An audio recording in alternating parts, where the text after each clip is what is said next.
Okay, so this is a video that's been coming for a while. It's one that I promised Jemima's and Jerome a couple of times, I believe. So notably for them, but also one that I've been planning to do for a long time. Most people who know me know that I am a bit of a wine lover, basically. Many years ago, about 15 years ago, I started getting into wine with this book, which is the Wall Street Journal's Guide to Wine. Sorry, my computer's restarting. I just installed a new graphics card. Okay, this is by Dorothy Gator and John Brecher, and basically, I use this to learn what I liked. It's a great little book. It's very handy. Basically, what it recommends is that you brown bag 2 wines and blind taste, you know, which one you like better, and sort of go by sort of that kind of process to find out what kind of wine you actually like and what price range you actually like, and so on and so forth. So anyway, I thought I'd mention that. So basically my wine storage system consists of 2 or maybe possibly 3 places you could count. One is in my pantry where I keep everyday wines. 4 places. My fridge where I keep white wines ready to be drunk, because on weekends we like to have a white wine during the day.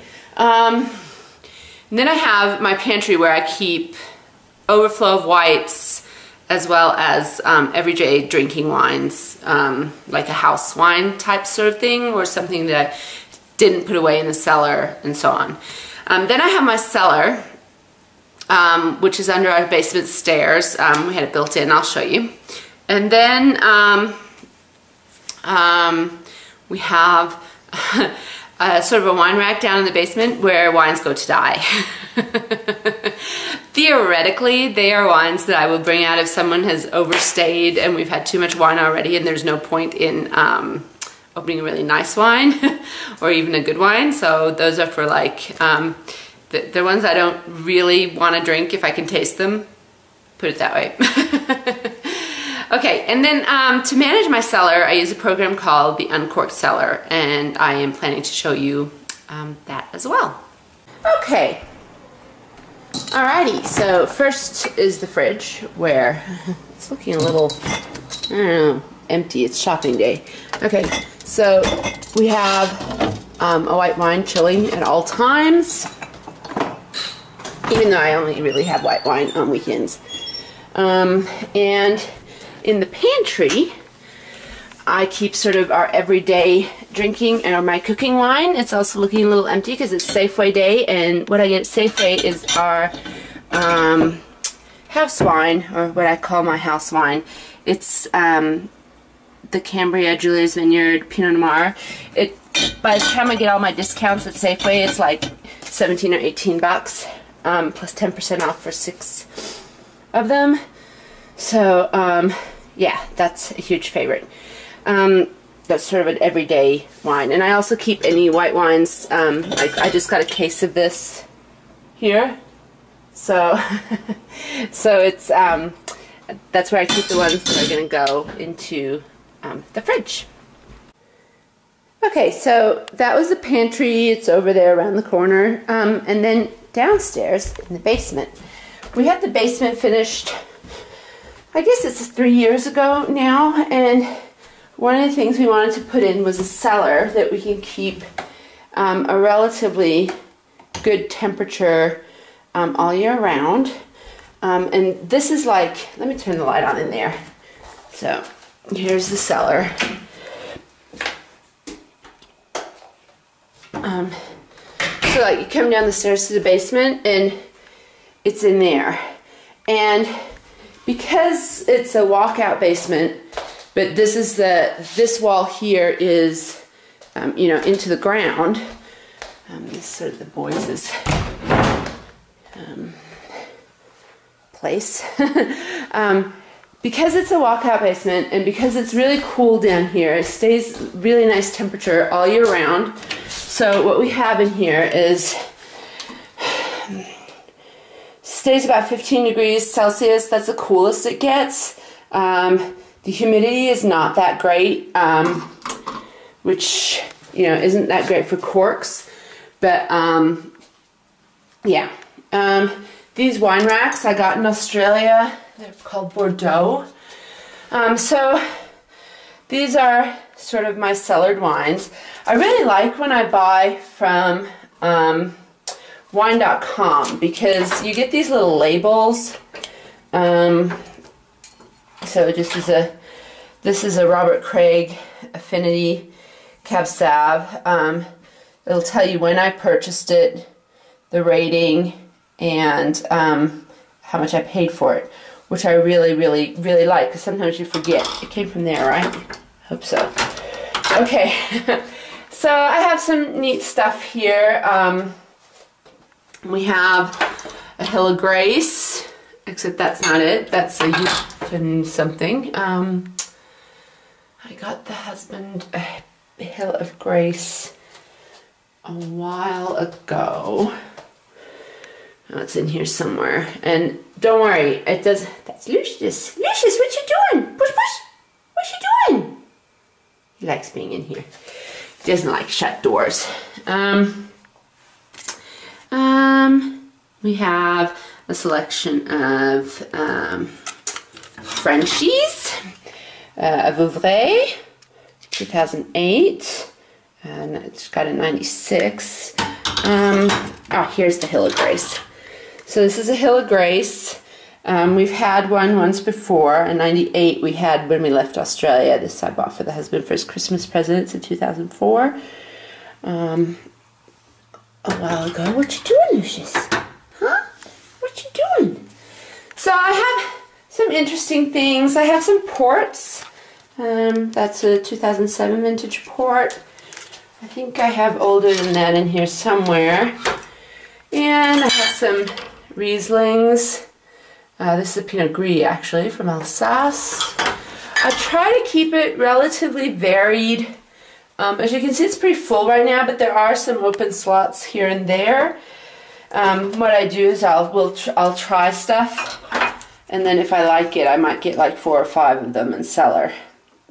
Or I have some Bordeaux Futures that I ordered that have arrived now. There's some 2005s. I have some half bottle of Robert Mondavi Oakvilles. These are up here because there weren't space for them when, yeah. So yeah, there's some pretty neat stuff. Chateau Marie. It's an old wine.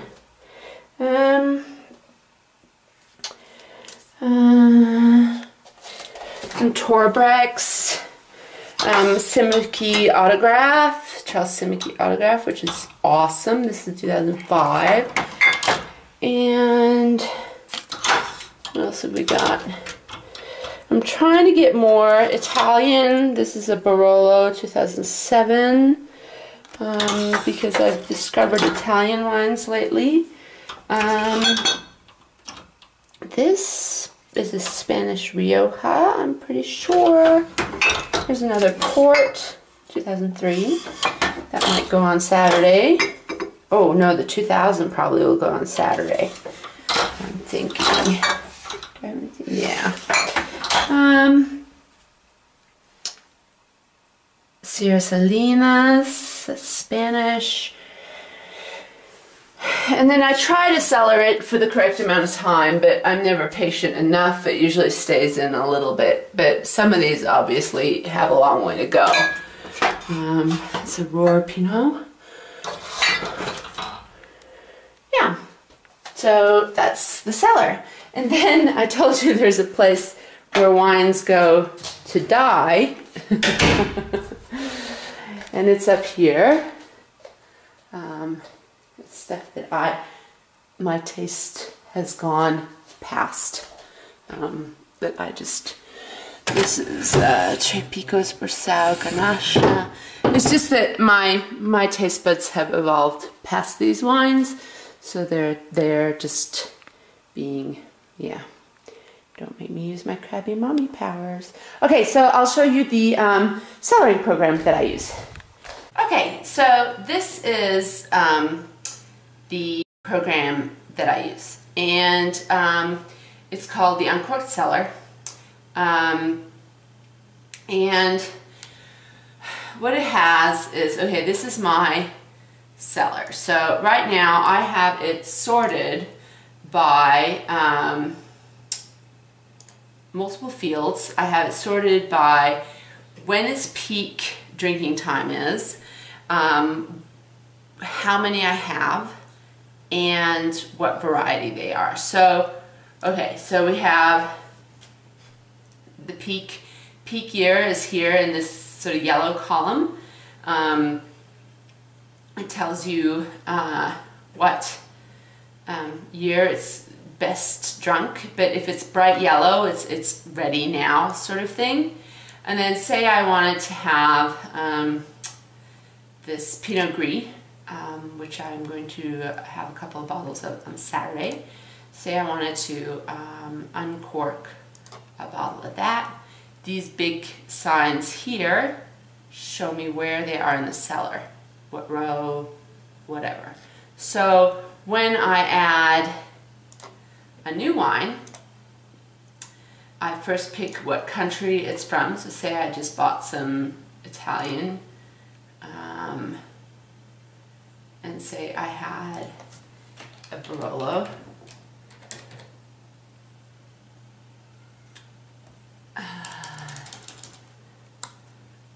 Just Piedmont.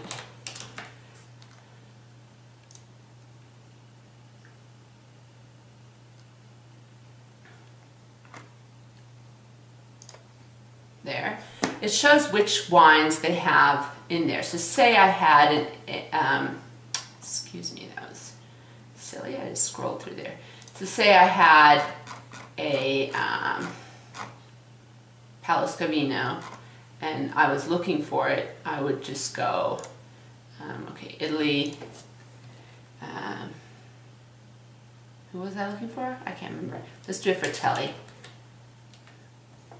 Start typing, it's one of these, and if it's one of these, you can do whatever vintage you have of it, for example, and it'll tell you, like, the 2008 is improving, and you can see that here, and its peak would be 2018. And I have ratings, so this one didn't really get a spectacular rating from the critics. But okay, and it has links to the winery. It has, you know, places for me to put notes. It'll show you the winery's website if it ever connects. Yeah, so that's how you would add wine to your cellar.